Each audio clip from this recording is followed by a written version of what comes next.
Global investor summit में उद्योग विभाग अपने टारगेट 2.5 लाख करोड़ रुपए से आगे पहुंच गया है, जबकि दो बड़े एमओयू प्रधानमंत्री नरेंद्र मोदी के सामने होंगे। इसमें अडानी समूह और टाटा समूह के बड़े करार शामिल हैं। न्यूज वन इंडिया के उत्तराखंड ब्यूरो चीफ सुदीप जैन ने सचिव उद्योग विनय शंकर पांडे से खास बात की। उन्होंने क्या कुछ कहा, उन्हें सुनते हैं।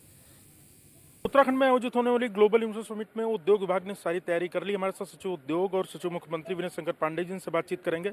सर, 8 और 9 को फंक्शन है, क्या क्या तैयारियां की गई? आप लोगों ने बड़ा भव्य तरीके से सजाया है और कई अंतर्राष्ट्रीय मानकों का भी पालन हो रहा है। देखिए, उत्तराखंड ग्लोबल इन्वेस्टर समिट की तैयारी पिछले 6 महीनों से चल रही थी और इसमें माननीय मुख्यमंत्री जी ने जिस तरह से अपना बहुमूल्य समय छोटे से छोटे इवेंट से लेकर बड़े से बड़े इवेंट तक हर जगह दिया, और चाहे वो डोमेस्टिक रोड शो हो, इंटरनेशनल रोड शो हो, लगातार वो बने रहे। यही नतीजा रहा कि आज उत्तराखंड में आने के लिए हमारे पास बड़ी संख्या में निवेशकों के रजिस्ट्रेशन आ रहे हैं और सभी को सम्मानपूर्वक यहाँ बुलाया जा रहा है। इसके अलावा जो 8 और 9 तारीख का जो हमारा कार्यक्रम है, 8 को माननीय प्रधानमंत्री जी का आशीर्वचन हम लोगों को मिलेगा इनॉग्रल सेशन में, और इसका जो वैलिडिक्टरी सेशन होगा उसमें माननीय गृह मंत्री भारत सरकार पधार रहे हैं।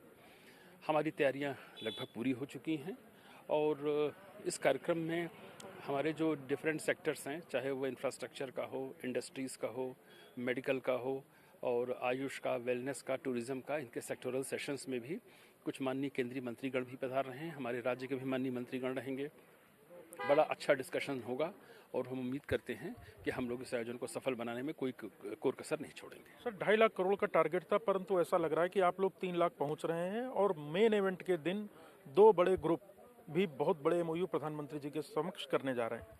देखिए, आमतौर पर जो हम लोगों का टारगेट 2.5 लाख करोड़ का था, उसके काफ़ी आगे हम लोग निकल चुके हैं। जैसा कि कल शाम को माननीय मुख्यमंत्री जी ने भी कुछ मीडिया से ब्रीफ किया था, लगभग 3 लाख करोड़ तक के हमारे एमओयू साइन हो गए हैं।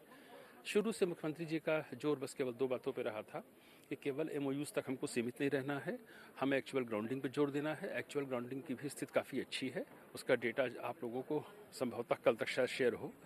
इसके अलावा मुख्यमंत्री जी का एक बहुत बड़ा जोर था कि उन उद्योगों को बढ़ावा दिया जाए, उनका इन्वेस्टमेंट ज़्यादा हम लोग प्राथमिकता से दें जो रोज़गार का सृजन कर रहे हों। उद्देश्य बड़ा स्पष्ट है कि युवाओं को अपने काम की तलाश में कहीं बाहर न जाना पड़े और उत्तराखंड एक सशक्त और समृद्धशाली राज्य बनकर उभर कर सामने आए। सर, योजनाओं की जब प्रधानमंत्री जी कार्यक्रम में मुख्य अतिथि के रूप में रहेंगे, कितनी बड़ी योजनाओं की ग्राउंडिंग मौके पर दिखेगी और क्या क्या इसके लिए तैयारी की गई है? देखिए, इसका डेटा फाइनल अब कंपाइल हो रहा है और उसमें एक कार्यक्रम रहेगा जो हमारी ग्राउंडिंग वाल होगी, उसको भी शायद वो समय दें अपना, जितना हम एक्चुअल ग्राउंडिंग कर चुके होंगे। और जहाँ तक घोषणाओं का बात है, जो बड़ी कंपनियां आती हैं वो ऐन मौके पर ही डिक्लेयर करती हैं कि वो किस प्रोजेक्ट में कहाँ आ रही हैं, तो ये हम 8 तारीख को ही बताने की स्थिति में होंगे। तो आप थे सचिव उद्योग विनय शंकर पांडे जी, जिन्होंने खुलकर बताया है कि किस प्रकार से डेस्टिनेशन उत्तराखंड, जो उत्तराखंड सरकार की निवेश की ग्लोबल इन्वेस्टर समिट की थीम है, उस पर काम किया गया और 8 और 9 को होने वाले आयोजन की सभी तैयारियां पूरी की गई हैं। कैमरा सहयोगी अंजीत के साथ Sudeep Jain, news one India, FRI, Dehradun.